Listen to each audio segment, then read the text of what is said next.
Hii ni sehemu ya 27 ya simulizi inayokwenda kwa jina la Binti Rayana. Sehemu ya 26 tumeishia pale ambapo tayari watekaji wa binti wa rais wamewafikisha mateka wao katika nyumba ya Bosco na maisha mapya yanaendelea hapo. Ni kipi ambacho watakiamua? Ambatana nami katika sehemu ya 27. Masaa yakazidi kuondoka na sasa yalielekea kukaribia kwenye saa 11 alfajiri. MK akajibweteka kwenye sofa za pale sebuleni huku akiwa na ghadhabu sana. Walitumaini mchezo ule utawaingizia pesa kwa muda mchache sana, lakini haikuwa kama walivyotegemea, na sasa walikuwa wanasaka kila kona baada ya kuharibu kule kambini. Aliwaza anafanya kitu gani ili aweze kuondokana na adha ile. Hawezi tena kujionesha kwenye television kama afanyavyo, ili hali mitambo yake imebaki kule ngomeni. Akawaza bila kupata jibu. Hatimaye ikawasili saa 12 ya asubuhi. Wafuasi kadhaa wa MK walikuwa wamepitiwa na usingizi mzito, lakini MK peke yake ndiye aliyekuwa macho. Alikuwa na msokoto mkubwa wa sigara, huku pembeni akiwa na pombe kali sana zilizokuwa ndani ya jokofu la Bosco. Akashtushwa na mungurumo wa gari toka nje. Hapo ndipo aliposimama na kuitoa ile bastola yake, akaishika mikononi kikamilifu na kuelekea dirishani. Akachungulia na kuiona gari kwa mbali ikiwa imepaki nje ya nyumba ile. Ukimya ukatawala. MK akaruka toka pale dirishani na kuwatikisa jamaa zake hao pamoja na Bosco. Wao kurupuka toka kwenye usingizi mzito pale sebuleni. Kuna gari imepaki hapo nje. MK akafoka kwa sauti ya chini sana. Kabla hawajaendelea na mjadala huo, simu yake ikaunguruma toka mfukoni. Inspekta alipiga simu kutoka pale nje alipoegesha gari na kuomba afunguliwe geti, nao wakafanya hivyo haraka. Hawakutaka kupoteza muda sana. Inspekta akazungumza machache na kumwachia kazi mzima MK, huku akiahidi kuimarisha usalama kila kona. Tutatuma tena picha za hawa mateka wote kwenye ikulu ya rais na kumpa masharti ndani ya saa 48. Kama hataki kucheua huu mpunga, tutawafyekelea mbali hawa vijidudu wake. Inspekta Makulumula akazungumza kwa ghadhabu, huku jasho jembamba likimtoka haswa. Wakafanya kama walivyopewa maelekezo yao. Waliwachukua mateka wote na kuwapiga picha za pamoja, kisha zikatumwa kupitia email, huku zikiambatana ujumbe mzito wenye vitisho zaidi. Mchana ukapita kwa kasi sana. Giza likaingia. Wafuasi wa MK wakaaga kwenda baa ya jirani kwa lengo la kupoteza uchovu wa mikiki ya mle ndani.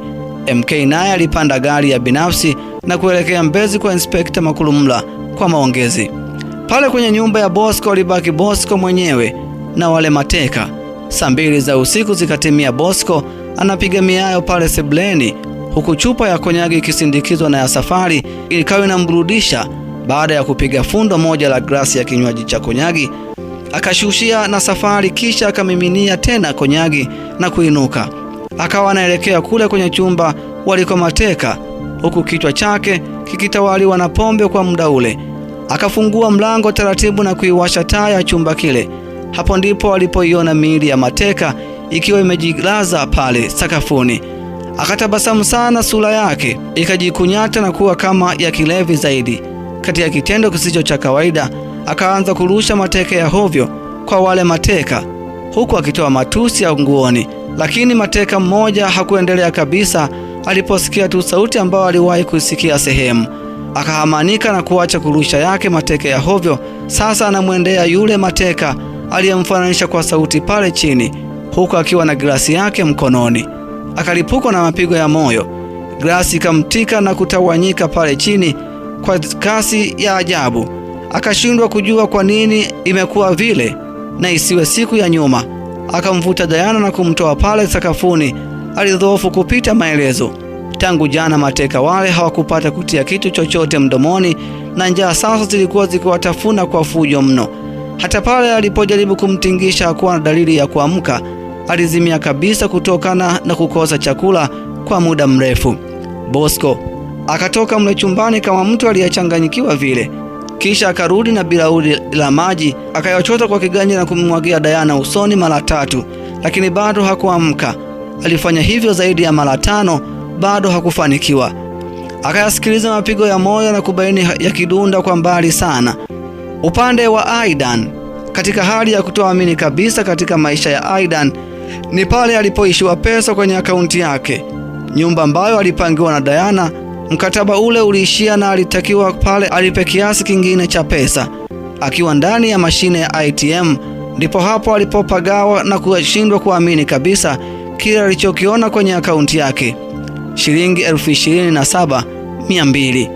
Alishabwetuka kimya kimya mle ndani, huku bila kutarajia machozi yakaanza kumtoka kwa mbali.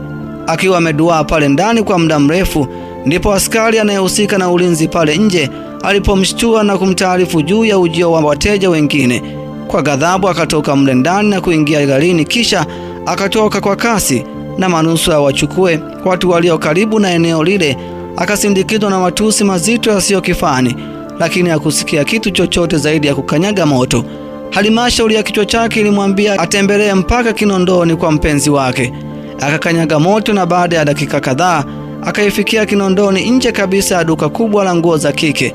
Akashuka kwa kasi na kuingia mle ndani, huku akitupa jicho kila mahali mle ndani, huku akimsaka mpenzi wake. Ni huyu ndiye aliyewahi kumwachia kadi yangu ya benki siku moja, leo ataisoma namba. Aidan akapata kumuona mhudumu msaidizi wa duka lile na kukaribiana zaidi na yule binti, jacho likiwa linamvuja kwa kasi, japo lile duka litawaliwa na hewa mlua ya kiyoyozi. Shem vipi? Hatimaye binti yule akatokwa na swali la hamaniko kwa Aidan. Huyu malaya yuko wapi? Akauliza kwa ghadhabu, ili hali misuli ya kichwa ikiwa imemtutumuka kwa hasira. Malaya? Ndiyo tena yaani hapa patachimbika kabisa. Leo niambie yupo wapi? Unajua sikuelewi kabisa Shem. Binti yule hajamalizia maneno yake, na ndipo Aidan akadakiwa kwa ghadhabu na kumfokea. Wacha maneno yako wewe, sema huyu kahaba yuko wapi? Wakati wanaendelea kuzozana pale, wateja watatu waliokuwa wanachagua nguo mle ndani walimshangaa Aidan, huku wakiwa na maswali lukuki vichwani mwao. Huyu ni kichaa au mwehu? Hapana, sio bure, yaani mpaka kwenye ofisi za watu. Aidan akageuka kule ufunguliwapo mlango na kukutana na sura ya mpenzi wake akiwa ameshikana mikono na mwanaume mmoja mwenye mwili wa kujazia wenye hazina pekee ya mazoezi. Nilikuwa nakusubiri sana kwa hamu wewe malaya. Akavuta hatua na kuwafikia wale watu ambao sasa waliuachia mlango ule wa kioo ukijifunga. Wakakaribiana zaidi, na hapo Aidan alipopandwa na hasira za hali ya juu kabisa. Bila kutegemea maamuzi yake, ndipo alipojikuta anaiachia ngumi moja takatifu ambayo ilidwakwa kwa uzuri na yule jamaa mwenye mwili wa kujazia. Akaituma ngumi ya pili, nayo ikachezwa kwa utamu na kumpandisha hasira zaidi na zaidi. Hajakaa vizuri, akatuma ya tatu, na ndiyo ilimfanya mfikisha chini kwa kishindo sana. Wakati ile ngumi ya tatu inatumwa kwa yule mjeba, ndipo ilipompata vyema tumboni, lakini kutokana na ukomavu wake yule jamaa hakutingishika hata kidogo. Ndipo alipoachia ngwala la nguvu iliyomfikisha Aidan chini. Alipotaka kuinuka, ndipo alipokutana ngumi mbili za pua za yule jamaa. Damu ikamtoka. Alipoona sasa damu inamvuja puani, ndipo alipohamaki na kujiinua kwa kasi na kujirusha kwenye shevu ya nguo zilizopangwa mle dukani, na nguo zote zikaanguka chini, huku ule mlingoti wa kutundikia zile nguo ukiwa umevunjika. Kelele zikaanza kusikika mle ndani. Aidan hakuishia hapo, akajiinua tena na kujirusha kwa mara ya pili, na hapo ndipo alipodakwa na yule jamaa na kukandamizwa chini kwa nguvu. Muda huo wakaingia watu wawili, mmoja akiwa na mavazi maalum ya polisi na yule mwingine akiwa na nguo za kiraia. Aidan yupo matatani. Lile vurumai baina ya Aidan na yule jamaa na uwe uhalifu wa Aidan wa makusudi ukiendelea, ndipo yule mpenzi wake Aidan, kama anavyodai mwenyewe, aliyemwibia pesa zake benki, akaichomoa simu yake huku akitoa kilio cha hofu. Akapiga simu kituo cha polisi cha karibu pale Kinondoni, ndipo askari wale walipompiga pingu na kuondoka naye. Hata hivyo, Aidan hakuamini kama kile kinachomtokea maishani mwake ni kweli au ndoto. Akang'amua macho na kubaini ile haikuwa ndoto, bali ni ukweli mtupu. Akaanza kulia kwa kwikwi, huku akitokwa na maneno ya porojo. Jamani, yule ni mchumba wangu na ile duka nimeligharimikia mimi. Sasa mnanipeleka wapi? Akahamaki na swali. Sisi hatujui kabisa hilo, utaenda kujibia kituoni. Polisi mmoja akazungumza kwa ghadhabu, wakafika naye kituoni. Maelezo yalipochukuliwa, Aidan akawekwa rumande kwa muda wa kama nusu saa kabla hajarudishwa tena na kuanza kuhojiwa. Kwa nini unaleta vurugu kwenye maofisi ya watu? Polisi yule mwenye nguo za kiraia akamuuliza Aidan, ambaye yupo mbele yake anatoa chozi la huruma. Mimi afande, yule mwanamke kaniibia pesa yangu nyingi sana, na ile ofisi nimegharamikia mimi mwenyewe. Aidan akashindwa kuendelea kuzungumza, na hasa pale alipokumbuka kipigo cha yule jamaa ambaye dhahiri anaonekana ni mpenzi wa msichana yule ambaye Aidan anadai ndiyo mpenzi wake. Mahojiano yake hayakudumu zaidi, maana yule polisi alitambua kuwa ile kesi haina macho wala miguu, zaidi ya kupotezeana muda tu. Sikiliza sasa, hebu tuwezeshe tuondoke, huu ujinga mtamalizana wenyewe bana. Ala, akafoka na kumwacha mdomo wazi Aidan.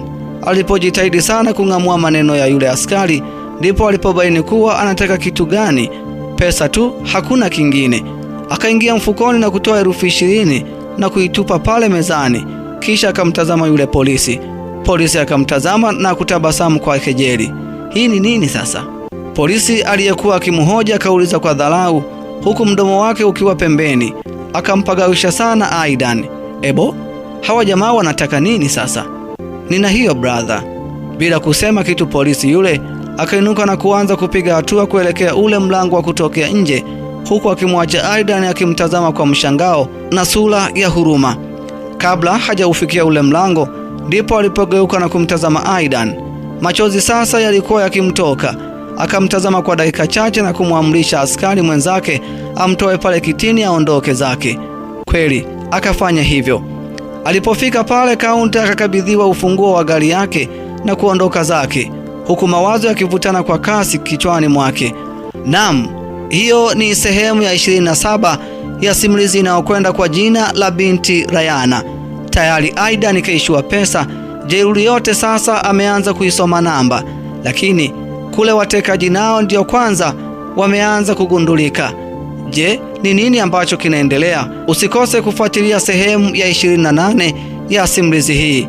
Endelea kusubscribe, kulike na kucomment katika chaneli yetu hii ya Hazina ya Simulizi, ili uwe wa kwanza kabisa kupata taarifa tunapokuwekea simulizi hii. Binti Rayana.